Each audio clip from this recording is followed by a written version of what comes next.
My stepmom demanded I pay $700 rent, so I evicted her and took back my $1.5 million home. I'm Erica, 22 years old, and I just pulled off the most satisfying revenge in family history. But let me start from the beginning, because context is everything. When I was 9, breast cancer stole my mother from us. It shattered our world completely. My father, David, was 47 then and owned a successful accounting firm in Charlotte, North Carolina. But after Mom died, he became a shell of himself, barely able to function. Thank God for my maternal grandparents, Eleanor and Frank Morrison. These absolute saints stepped up in ways that still bring tears to my eyes. The Morrisons weren't billionaires, but they were comfortable. Think successful small business owners who made smart investments. They owned this stunning 5-bedroom colonial house in Myers Park, one of Charlotte's most prestigious neighborhoods. The plan was simple. We'd all live together so they could help raise me properly while Dad pieced his life back together. And honestly, it worked beautifully for about 2 years. Then Dad met Vivian, not her real name, but it fits her perfectly, at a business conference in Atlanta. He was there expanding his accounting practice, and she was working as a marketing consultant, which I later learned was code for professional conference networker. According to Dad, they just clicked. What he didn't see was a woman who spotted a grieving widower with a successful business and dollar signs in her eyes. After knowing Dad for only 4 months, Vivian packed up her life in Jacksonville, Florida, and moved to Charlotte. They were married 8 months later. 8 months. My grandparents tried being diplomatic, but I caught them whispering late at night about red flags and gold diggers. Turns out their instincts were spot on, but they stayed quiet because Dad seemed happy for the first time since Mom's death. Vivian brought baggage. Literally. 2 kids from a previous marriage that ended mysteriously. Brandon, now 26, was 12 when they moved in, already a spoiled nightmare who threw tantrums when he didn't get his way. And Amber, now 22, was 8, initially sweet but gradually molded into her mother's minimi. The first year was manageable. Vivian started small with her passive-aggressive campaign. The house was outdated despite being renovated 3 years prior. The kitchen needed modernizing even though it was a chef's dream. My grandparents were set in their ways for wanting to keep family traditions alive. But she was patient, playing the long game. Then she got bolder. Furniture mysteriously moved without discussion. Mom's decorations started disappearing, claimed to be collecting dust. Family photos were relocated to less prominent spots. My grandparents were too polite to complain, and Dad was too love-drunk to notice his new wife systematically erasing his first wife's memory from their own home. The real trouble started with chores. Initially, it seemed reasonable, everyone should contribute, right? Except everyone quickly became just me. Brandon was too busy with football, even though he spent most practices on the bench. Amber was too young despite being only 1 year younger than me. By age 13, I was doing most of the cooking, cleaning, and laundry while they lived like entitled royalty in what I didn't yet know was actually my house. Little did I know, my grandparents had already set the wheels in motion for the most epic plot twist in family drama history. The next few years were basically a masterclass in psychological manipulation, with me as the unwilling student. Vivian had this way of making her demands seem reasonable, even caring. Erica, sweetheart, could you help with dinner? I'm so tired from job hunting. Job hunting that consisted of spa days and shopping trips, but who's counting? By 15, I was running that house like a live-in housekeeper. Every morning before school, pack lunches, start laundry, load the dishwasher. After school, homework, then start dinner, clean the kitchen, fold clothes. Weekends meant deep cleaning, grocery shopping, and meal prep for the week. Meanwhile, Brandon's room looked like a tornado hit a pizza parlor, reeking of Axe body spray and energy drinks. Amber's floor was permanently covered in clothes she was planning to put away tomorrow.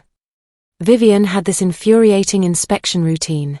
She'd run her finger along baseboards, check inside appliances, examine the bathroom grout with the intensity of a health inspector. If something wasn't perfect, I'd get this lecture about taking pride in our home and contributing to the family. Our home. The irony wasn't lost on me, even then. The truly sick part was how she'd praise me to others. Erica is such a help around the house. She's so responsible.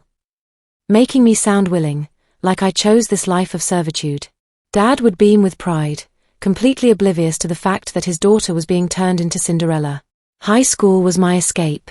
I threw myself into academics, worked part-time at Target, and saved every penny. College was my light at the end of the tunnel. But even that became a source of stress when Vivian started dropping hints about how expensive college was, how maybe I should consider community college, how the family needed my help around the house.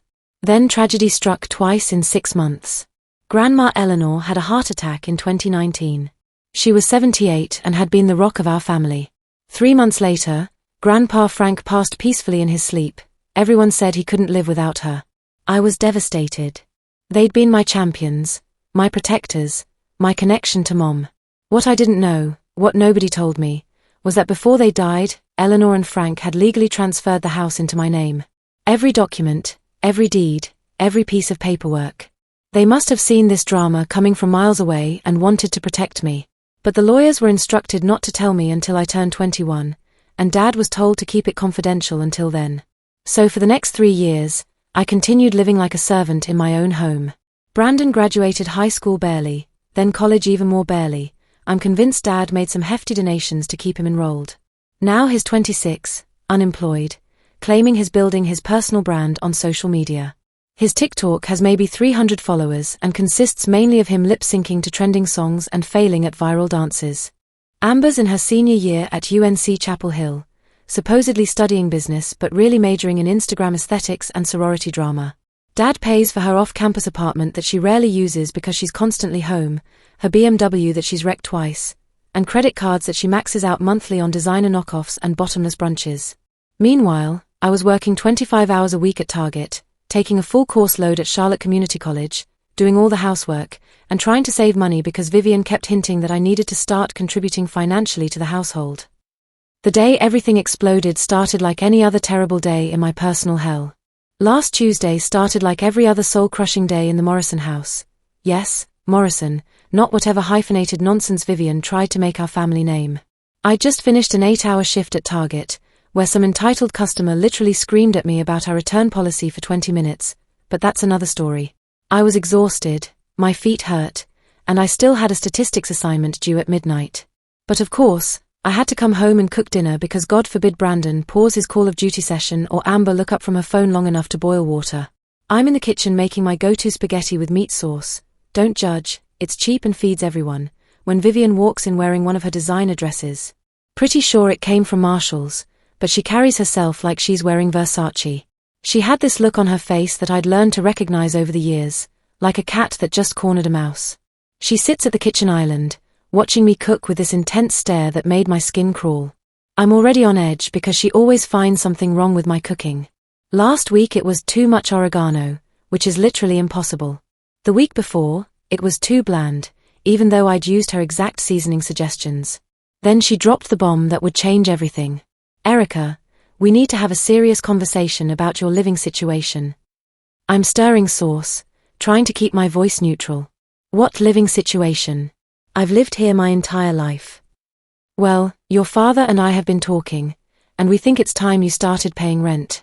After all, you're working now and taking classes, so it's only fair that you contribute financially. We can't keep supporting you indefinitely. Y'all.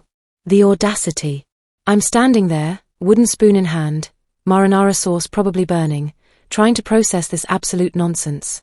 Meanwhile, I can hear Brandon upstairs screaming about his kill-death ratio while Amber's TikTok sounds drift from the living room where she's doing some ridiculous dance. I take a deep breath, trying to channel every customer service skill I've learned. What about Brandon and Amber? Are they paying rent too? Vivian does this thing where she dabs her mouth with a napkin even though she hasn't eaten anything. Definitely learned that from watching too much Real Housewives. Well, that's different. They're my children, and they're still finding themselves. Brandon is pursuing his content creation career, and Amber is focusing on her studies. I almost laughed out loud. Brandon's content creation career consists of posting thirst traps and playing video games for maybe 5 viewers, one of whom is probably his mom on an alt account. And Amber's studies. The girl hasn't cracked a textbook since orientation week. But here's where it gets really good. Vivian starts laying out her reasonable rental expectations, $700 per month, plus utilities, with the expectation that I continue helping around the house. Basically, pay rent to be their maid. I'm standing there stirring pasta sauce when something inside me just snapped. You know that moment in movies where everything goes silent and crystal clear? It was exactly like that. All those years of being treated like hired help. All the snarky comments about my cleaning. All the times I washed Brandon's disgusting gym clothes or scrubbed Amber's fake eyelashes off the bathroom mirror. It all hit me at once. So I turned off the burner, safety first, set down the spoon, and stared Vivian dead in her over-botoxed face. Let me get this straight. Brandon, who hasn't earned a single dollar since graduating and spends his days yelling at 12-year-olds online, doesn't have to pay rent. Amber, who maxes out credit cards and has never touched a vacuum in her life, doesn't have to pay rent. But I do. That's when I decided to drop the bomb that would change everything. Vivian's face twitched, probably the Botox fighting her natural expressions. She started babbling about how I was more established, how family helps family, and other garbage she probably read in some Facebook mom group about blended families. That's when I decided it was time for the nuclear option. Actually, I think we should discuss this as a family. I used her favorite phrase. She loved calling family meetings whenever she wanted to manipulate us collectively. Let me get everyone. I called Brandon and Amber to the dining room. Brandon complained about pausing his game, acting like I'd asked him to donate a kidney. Amber dragged herself off the couch like getting up was physical torture, but eventually everyone was seated around the table. I didn't care that the pasta was getting cold. I'd already lost my appetite. Vivian starts explaining her rent plan to everyone, acting all official like she's presenting a business proposal. Brandon's smirking, probably thinking about how he can spend his allowance on more gaming equipment now that I'll be covering bills. Amber's recording everything for her Snapchat story because she loves drama as long as it doesn't involve her. Dad wasn't home yet, he was working late again, probably to avoid these exact kinds of family dynamics. That's when I said the words that changed everything. I won't be paying rent because this house belongs to me. The silence that followed, OMG, I wish I had it on video. It was like I'd just announced I was from Mars. Brandon literally stopped mid-chew, marinara sauce dripping down his chin like some gross vampire movie. Amber's jaw actually dropped, and for once her phone wasn't the center of her attention. But Vivian, her reaction was absolutely priceless. You know that spinning wheel that appears when your computer freezes? That was her brain trying to process what I'd just said. Then they all started laughing. Full-blown, hysterical laughter like I'd just told the funniest joke in history. Good one, Erica. Brandon snorts through his pasta. Did you get that from TikTok or something? Amber's already got her phone back out, probably thinking this would make great content for her relatable family moment series that has maybe 50 genuine followers. Vivian's trying to laugh too, but I can see panic creeping into her eyes. She gets that same look she has when her credit card gets declined at Nordstrom Rack, which happens more often than she'd like to admit. What are you talking about, sweetie? She tries to sound dismissive, but her voice wavers. This house belongs to your father and me. This is where things get really, really good. I lean back in my chair, channeling every ounce of calm villain energy I can muster. Why don't we call Dad and ask him? The color started draining from Vivian's face, but she was too committed to back down now. Her fake nails started tapping on her iPhone screen frantically. She puts it on speaker. She always does this when she thinks she's about to win an argument. The phone rings several times before Dad answers. He sounds tired, probably because he was actually working while his stepson was building his brand. Vivian's voice turns sickeningly sweet. David, honey, Erica is telling some interesting stories about the house ownership. She says it belongs to her. That's ridiculous, right? The silence that followed was deafening. You could literally hear Dad clearing his throat, that uncomfortable thing he does when he's caught between truth and keeping the peace. Then, finally, well, actually, my in-laws put the house in Erica's name before they passed away. Boom. The explosion that followed made Chernobyl look like a kitchen fire. Vivian's face went through more color changes than a mood ring. First red, then white, then this weird greenish shade I'd never seen on a human face before. Her perfectly manicured hand was gripping the phone so tight I thought she might crack the screen. What do you mean they put it in her name? She practically screamed into the phone. When were you planning to tell me this little detail, David? I didn't think it was that important, Dad started, but she cut him off. Not important. Her voice cracked like a teenager going through puberty. You didn't think it was important to tell me that your 22-year-old daughter owns our house. She hung up on him mid-sentence. The phone hit the table so hard I thought it would shatter. Brandon wasn't laughing anymore. He'd gone pale, probably realizing that the man cave he'd claimed in the basement was actually mine. Amber was still recording, but her expression had changed from amused to deer in headlights. I could practically see her deleting TikTok drafts in her mind. Vivian was breathing like she'd just run a marathon in her fake Louboutin heels. She was trying to stay composed, but her hands were shaking like leaves in a hurricane. "Well," she said, attempting to sound cool but failing spectacularly, "this has obviously been a misunderstanding. Of course you don't have to pay rent, Erica. Let's just forget this conversation ever happened." But here's the thing, I didn't want to forget. I was done forgetting years of psychological torture. Done being the family doormat. Done letting them live rent-free in my house while treating me like their personal servant. So I smiled, the kind of smile that probably looked sweet but felt absolutely deadly. "Oh, we're definitely not forgetting this conversation. In fact, I think it's time we had a serious discussion about your living situation." The terror in Vivian's eyes was better than any Christmas present I've ever received. While they're all sitting there processing their new reality, Vivian's phone starts buzzing with texts from Dad. She's ignoring it, but I know exactly what's happening. He's probably panicking, sending her all the legal paperwork my grandparents left behind, confirming everything I just revealed. The next morning, I woke up feeling like I'd been reborn. You know that empowered feeling you get after finally standing up to a bully? That was me times 1,000. But Vivian wasn't done, not by a long shot. As I'm heading downstairs for breakfast, I hear her voice from the kitchen. She's on the phone with Dad again, speaker on because she loves an audience, and guess what this woman is doing? She's literally trying to convince my father to kick me out of my own house. "David, you need to do something about this situation. Your daughter is being completely unreasonable and disruptive to our family dynamic." Dad sounds exhausted. "What do you want me to do, Vivian? What about those out-of-state colleges she applied to? You could encourage her to attend one of them.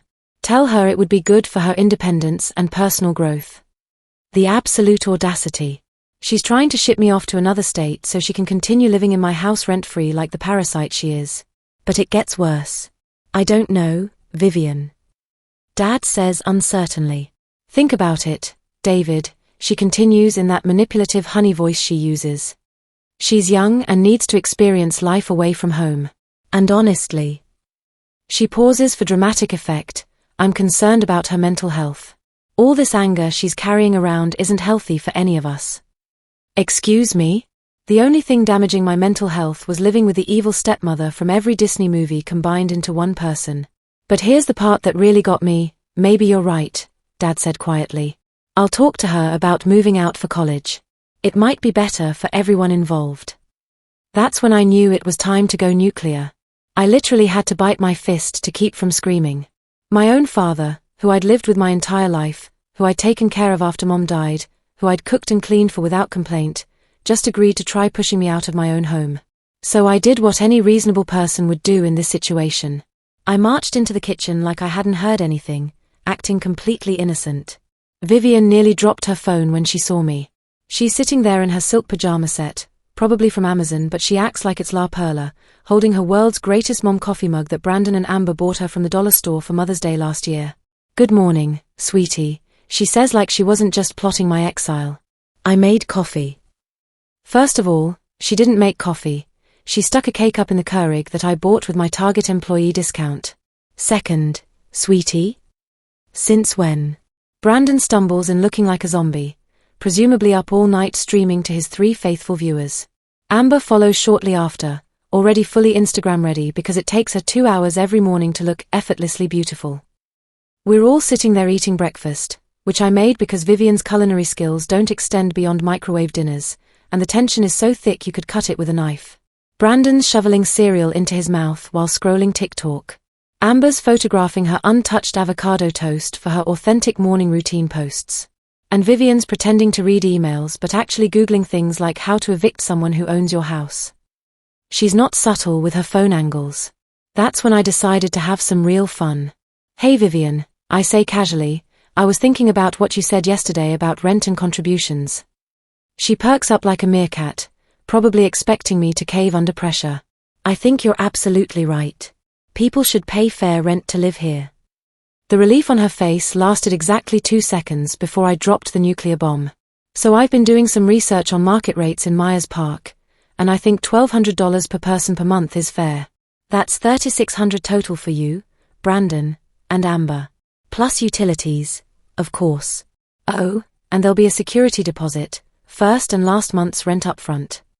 Pure, absolute chaos. Brandon literally choked on his frosted flakes, milk spraying across the table. Amber's avocado toast went face first onto her white crop top.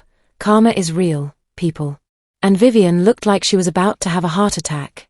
You can't be serious, she sputters, her fake composure completely shattered. Oh, I'm dead serious. And since you mentioned family dynamics. I pulled out my phone with the recording of her morning conversation with Dad queued up. Let's talk about your little scheme to ship me off to college. Brandon and Amber are looking between us like they're watching a tennis match at Wimbledon, except instead of a ball, it's their entire comfortable lifestyle getting smacked back and forth. When I hit play on that recording, Vivian's face went so pale I thought she might actually faint. Her hands started shaking, and for the first time since I'd known her, she was completely speechless. You recorded me, she finally whispered. Actually, North Carolina is a one-party consent state for recordings. I checked. Also. I smiled sweetly. My house, my rules. The war was officially declared, and I was about to become the most ruthless landlord in Charlotte history. After I played that recording, things went absolutely insane, like Jerry Springer meets Judge Judy level of chaos. Vivian jumped up from her chair so fast she knocked over her precious world's greatest mom mug, which thankfully didn't break because it was cheap dollar store ceramic. She started doing this weird thing with her face, trying to look intimidating, but her Botox was fighting back and it was actually hilarious. You can't do this to us. We're family. Actually, I said, pulling out papers I'd already had prepared, I can. These are 30-day eviction notices, served with proper legal documentation. I've already consulted with an attorney. The next few weeks were absolutely incredible to watch.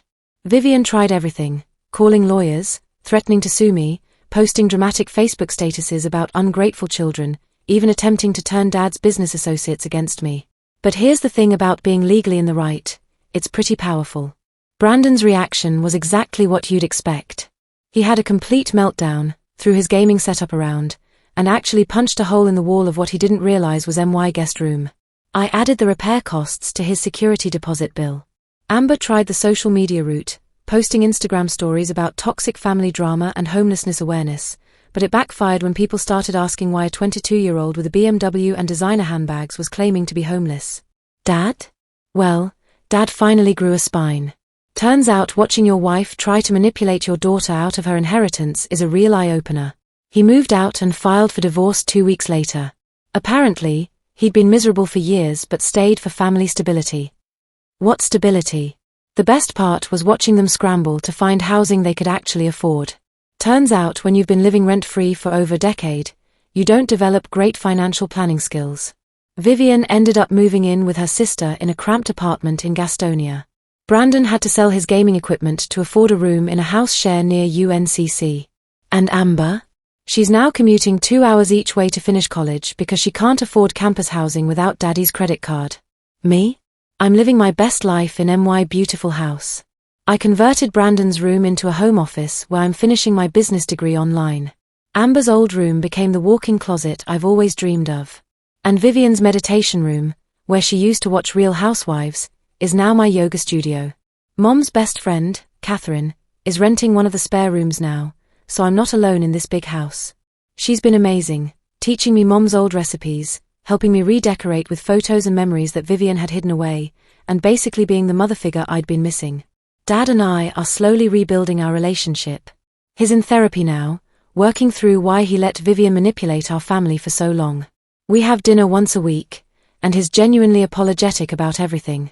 He even helped me set up a trust fund with the rental income from the other bedrooms. 6 months later, I'm debt-free, finishing my degree, and running my house like the successful young woman my grandparents knew I could become. I've got 2 wonderful tenants, a thriving social life, and for the first time since I was 9 years old, I feel genuinely happy. Was I too harsh? Maybe. Do I regret it? Not for a single second. Sometimes people need to learn that actions have consequences. Vivian, Brandon, and Amber spent years treating me like their personal servant, never imagining that the quiet girl doing their laundry actually held all the cards. Turns out karma doesn't care about your fake designer purses or your TikTok follow account. Sometimes it just takes a while to show up, but when it does, it's absolutely beautiful. My mom and grandparents would be proud. I finally stood up for myself, reclaimed my home, and built the life they always wanted me to have.